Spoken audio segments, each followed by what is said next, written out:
qorqor dowladda galmudug shacabkeeda runtii intii halkan aan joognay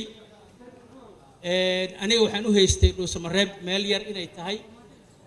laakiin waxaan aaminsanahay ma aqaan magaalada hoos miyay u dhisan tahay miya ma aqaan qof kastoo yimid waa la martigeliyey qof walba wuxuu leeyahay meel wanaagsan baan deganahay qof walba wuxuu leeyahay si fiican baa la yeelay qof walba gaari buu wataa marka waxaa saldhig u ah niyad wanaagga isjacaylka marxabada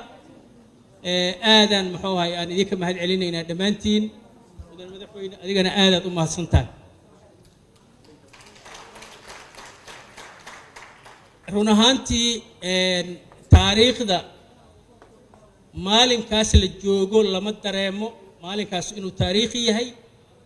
iyo inuusan taariikhi ahayn laakiin dadka waxgaradka ah way garan karaan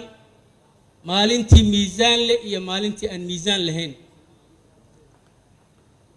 maanta waa maalin taariikhi ah oo ummadda Soomaaliyeed taariikhi u ah waxayna ku suurto gashay isu tanaasul isxog warsasho isla qirid xaaladda aan ku sugannahay isxushmeyn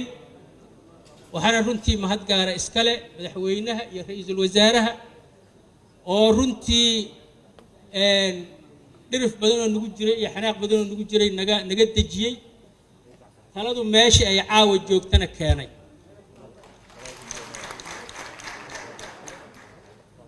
sida aad ku maqasheen warmurtiyeedka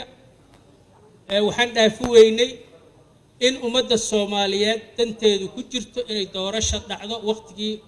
la xadeeyay halkaasaan ka soo bilaabaynaa tilaabaha halkaasaan ka soo bilaabaynaa waxaan kaliya noo dhiman inaan intaan aqligeena iyo niyaddeena isu geyno aan dhahno war waqtiga noo haray maxaan qaban karnaa waxaan qabaa inay saldhig u tahay in la isla qiro waaqica ama dhabta ama reality-ga waddanku ku sugan yahay taa haddii la isla beel dhigo waxa kaloo dhan waa sahlanaanaya laakiin haddii waaqica aan la isla meel dhigin waxaan maqli jiray sideetameydii dadka xoogaa madaxa ku xanuunsan yihiin marka isbitaal dhihi jiray laasreeti la keeno si loo ogaado inuu fayow yahay iyo inuu wax si ka yihiin fuusta dabada ka go'an ayaa la dhihi jiray biyo ku shub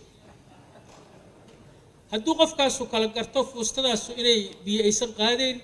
waxaa leeyahay ninkaan xoogaa xanuun kala haaya ma ahe waa maskaxdiisu waa okay waxaana la ka rabaa caqligeenu fayow fuusta dabada ka dalooshayaana biyo ku dhaamin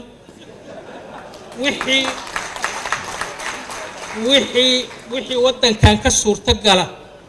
oo waqtigaas ka suurto gala aan samayno laakiin haddaan rabitaankeenna iyo fantasigeenna iyo waxaan jeclaa lahayn iyo wixii naloo sheegay iyo wixii adduunyadu aaminsan tahay Soomaalidu waxay ku mahmaahdaa ma tabaraa la guuraa mase taako markaasaa dadkii waxgaradka waxay dhaheen tabar ha la guuro tabar taakada nafteeda laga yaabaa inaan la guuri karin marka taasu halkaasay ku dhammaatay waxaan rajaynayaa niyad wanaagga halkaan ka dhashay in muxuu ahay oo ka miro dhali doono xildhibaanada runtii waa laga kaftamay oo kaftan badanaa ka dhacay inkastoo xildhibaanada hadda jooga oo magaalada jooga oo aan aragnay amaba hadda inta fadhiya iyo kuwa xamaray ka codaynaan laleeyahay marka la isku daro tiradii xoogaa iga qaldantay oo baarlamaankii xoogaa tiradiisii wareer iga gashay laakiin haddana si kastaba ha ahaatee xildhibaanadu waa xildhibaanadeennii keliya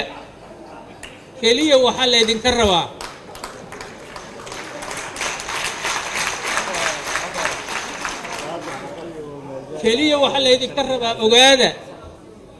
xildhibaankii kursigiisii dhabarka saartay kalsooni darro awgeed ha ku bishaaraysto ma soo noqonayo